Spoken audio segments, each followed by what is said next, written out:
I'm Nick. I'm Ryan. And welcome to Oleetku Studios. This is a production for Heat Until Delicious. Episode 1. What are we making? We are making Chinese dumplings. Pot stickers.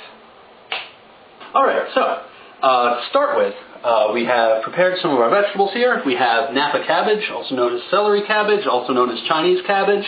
We have some ginger, not actually called for by our recipe, but we want it. That's just grated on a normal cheese grater. Da-da-da-da. We have some chopped up green onion. They might have been actually calling for scallions, but they said green onion and I got confused. That is going to be mixed with our ground pork and some seasonings, including salt, pepper, sesame oil, some cornstarch for consistency, and sake. It called for white wine. We don't actually have any. This is the closest I've got. So that's what we're going to use. Okay, so your first step, we're just going to take everything and we're going to throw it in a bowl and just mix it up. We got some ground pork. Well, Hit it with the mic boom. It's not doing its job very well. Okay, just going to Throw it. got a little bit of ginger. Throw that in here. Going to take all of this bowl, throw this in here. Stir. And just mash it up. Ugh, look at that. Look at that. That's beautiful. That's how you want it to look. We added in all of our wet ingredients, and I just sort of mixed it until it's this nice, like, sort of glob, this piece, this sort of... So now that's our pork with our cabbage, our green onion, our salt, our pepper, sesame sauce, and the white sake wine. sesame oil, some kind of alcohol, and a little cornstarch for consistency. Look at how cute it is. What prompted me to do dumplings was that I was wondering how the hell the dumpling dough was made, because it was just kind of weird to me. Like, I bake kind of as a hobby, and I couldn't figure out what the deal was with that dough. And so I looked around, and the secret was hot water. So, this is some water fresh out of the kettle. Maybe you can see the steam. And apparently, get ready for an extreme science moment, it does something to speed up the creation of gluten in the flour, which creates the really thick, doughy dough. Oh, typical to dumplings. Isn't this also just like high gluten flour? This is also high gluten baking flour. So, this is going to be some glutinous shit. 2 cups of flour, a cup of boiling water. So you mix the dough like this. You just keep doing it.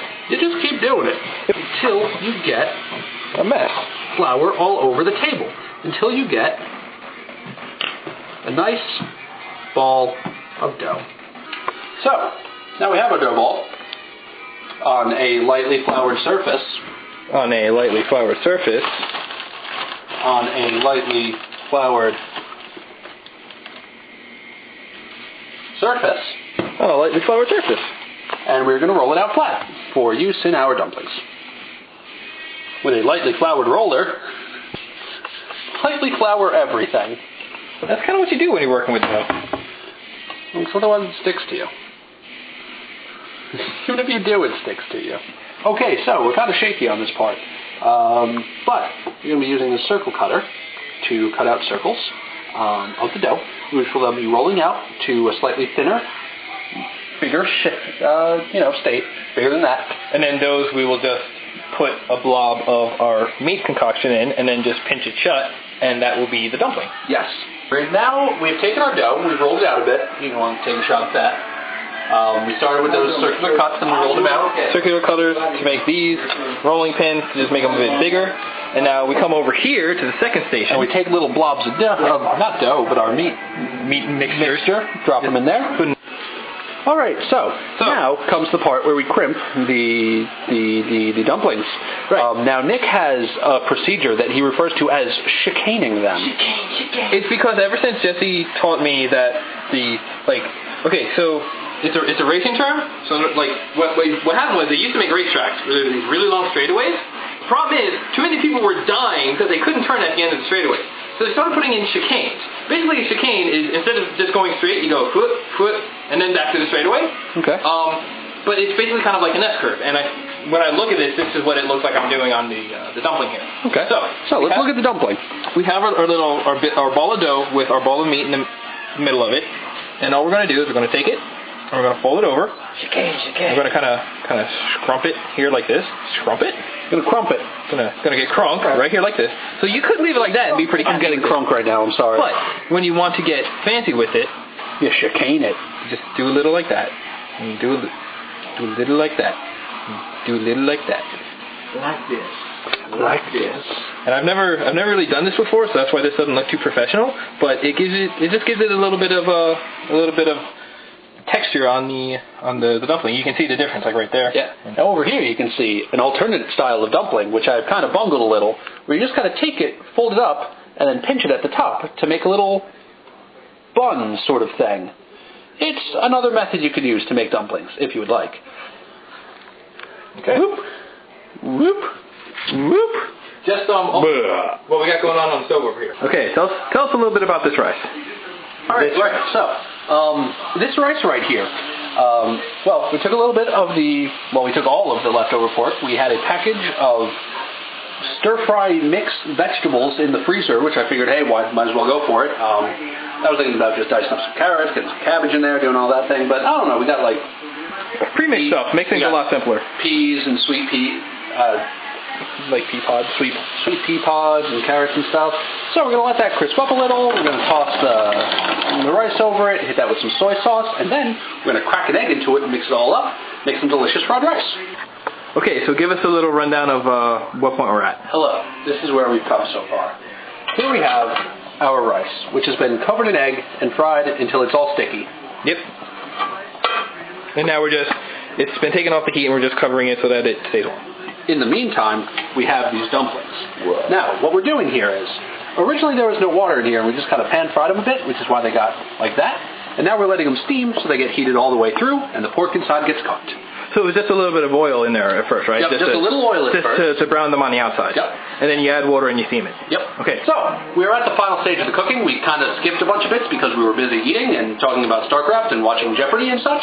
So, in here, we had the receptacle where we were pan-frying them prior to, steaming them in our double boiler. Now, when do you know that these are actually cooked? Like through? Okay, so, because we don't actually have a handle for these right now, we're just using this nifty meat thermometer. Bloop. But if you get pork over 140, then it's safe, evidently. Yep, kills trichinosis. But we also want them to be cooked through and delicious, so we're just going to let them steam for a while. You get the nice crusty edge on it by the pan frying, and then once you're in the steam, you're letting them cook through, and letting everything get warm and delicious and tasty. All right, you there, sir. Tell me, how satisfied were you with those dumplings? So satisfied. You there. How did you feel you were treated by those dumplings? All right, enough said. Sir, do you value this experience? Will you look back on this in the future and say, I'm glad that I was there? In the future, I will be making dumplings, and I will be getting fat. Dumplings make you fat? In the future, I will play Gentlemen, there, but not MySpace angles. Dumplings make you fat, and that is the measure of good this food. This is a MySpace angle. You have to do the duck face. Maybe. I don't know. I don't know how this shit works. Let's mount this over here. Duck face here. I don't know. Here, do something. No, on the All right. So this has been. So yeah. What did we learn? We learned put soy sauce in the pork base. Soy sauce everywhere. I still would like to see bigger dumplings so there's more Larger dumplings. More dough next time. More everything next time. A lot more dumplings. A lot of dumplings. And we just fed everybody, so that was pretty cool. Yeah. Yeah, we hope you can make something delicious too. Let us know. I forgot the part where we were steaming them. I forgot to say that we were just heating them until they were delicious. I forgot to say that. So edit this part in. Just kind of cut it in while we're steaming them with the video and everything. Just make it really ugly. Just make it happen. I trust you. The David approach. And then call it a YouTube poop. I don't want poop in our food. No, it's a metaphorical thing. I don't know. Do we want to start something? Like if they have recipes they want to send in, things they want to see us make? You can send us an email at heatuntildelicious@oleetkustudios.net. I gotta send you. So look forward in the future to our upcoming Cooking with Crack series. Peanut butter and crack sandwiches. Good night, everybody. You're gonna want more.